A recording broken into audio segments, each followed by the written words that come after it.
Hello guys, good morning. It's me again, Kamuntika TV. Ayan, don't forget to subscribe sa YouTube channel ko. Ayan, dito tayo ngayon sa San Malo, ang daming tao. Maganda na dito sa San Malo, guys.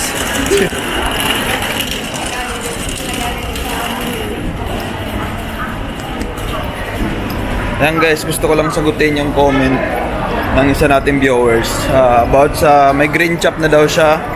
Nag-aantay, nasa Pinas siya. Ilang years daw ba yung green chop kontrata sa Macau, dito sa Macau. Ayan guys, pag nag-aantay ka kasi ng green chop, yung green chop kasi dito sa Macau is yun yung working permit. Kung wala ka nun, hindi ka makakapag-start sa trabaho, yung green chop.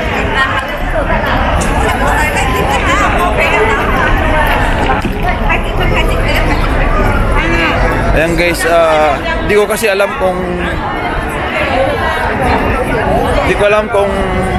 si-share kung anong company, kung agency ba siya, kung agent lang ba nagpapaantay sa kanya. Sasagutin ko lang yung ano niya. Ayan. Yan sir, kung wala kang green chop, hindi ka niya makakapag-start. Kailangan mo antayin yun. Tapos pag mayroon ka na nun, anytime pwede ka na makabalik na Macau. Yun ay papakita mo sa immigration, yung green chop mo. Ayan. Yung sa kontrata dito sa Macau is mostly kasi mga isang taon lang, isang taon kalahati, 2 years yan. Pinakamatagal 2 years na. 2 years pinakamatagal na contract. Swerte ka na nun pag naka 2 years ka. Ayan, tapos yung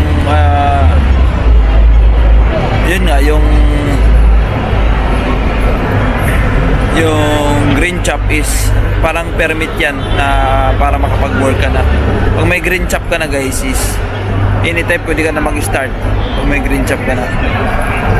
Ayan. Sana sir, yung sinasabi mo nag-aantay ka ng green chop, sana is sure na yan. At yung nagpapaantay sa'yo, kung company man yun o tao man yun, sana legit yan. Kasi mostly kasi dito sa Macau ngayon, sa panahon ngayon dito, maraming mga nag-aantay ng green chop. Sa Thailand, maraming nag-aantay doon ng green chop. Sa Pinas, marami din. Kaso nga lang, yung mga nagpapantay sa kanila, mga agent lang, mga scammer. Hanggang kailan sila mag-aantay sa mga ganyan. Kung mga company nagpapantay sa inyo, yun, sorbol yan. Pero kung tao lang, agent, hindi ka pa nga na-interview, hinihingan ka na, kaya sasabihin may green chop, antay lang green chop. Wala pang interview, hindi ka magkaka-green chop kung walang interview, walang employer. Interview muna. Buti kung interview ka na agency, yun, legit yun. Tapos pag malaman mo naman legit yan, kasi magre-requirements ka, nagme-medical, doon ka nasabihan ng hintay mo ng green chop, yun, maniwala ka na nun. Pero kung sasabihan lang sa'yo, wala pang interview, hintay ka ng green chop, kalukuhan yan. Sir, good luck. Sana dumating yung green chop mo para makabalik ka dito sa Macau. Ayan, sana nasagot ko yung tanong mo, sir. Yan, kaya yan. Antay lang at sana maging legit yan yung naantay mo. Pray ka lang, sir. Ang dami na kasing scammer dito sa Macau. Medyo nag-aalala ako sa sinabi mo nag-aantay. Kaya sana legit yan. Kung Icon nagsabi sa'yo, Icon dyan sa Macau, Icon dyan sa Pilipinas, legit yan. Kasi yung Icon, connected yan dito sa mga hotel sa Macau. Like Galaxy, Milk, City of Dreams, Milko yan, MJM yan. Connected yan. Sila yung sa Icon sa Pilipinas guys. Yun yung may hawak ng dito sa Macau ng mga hotel. Legit yan. Kaya yung iba dyan, mag-apply na lang dyan sa Icon online. Online kayo. Para pag dito kasi sa Macau ngayon, huwag na kayo pumunta dito. Daming scammer, ang mamahal ng placement. Ayan, dyan na sa Icon kayo. Kung nandyan kayo sa Pinas, pagtsagaan nyo mag-online. Online kayo, magpasa ng CV dyan sa Icon. Dyan sa Makati. Surbol yan na makakarating kayo ng Macau. Eh, pag tourist ka dito sa Macau tapos mag-apply ka ngayon sa panahon ngayon, malabo.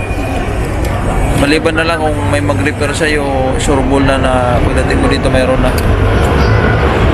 Kasi wala talaga. Merapan ka, magastos ka lang. Possible na may scam ka pa pag medyo may naina yung marupok ka. Ayan guys, yun lang. Sana nasagot ko sir yung comment mo. Thank you so much. God bless. And pray ka lang. Darating din yan, minatay mo.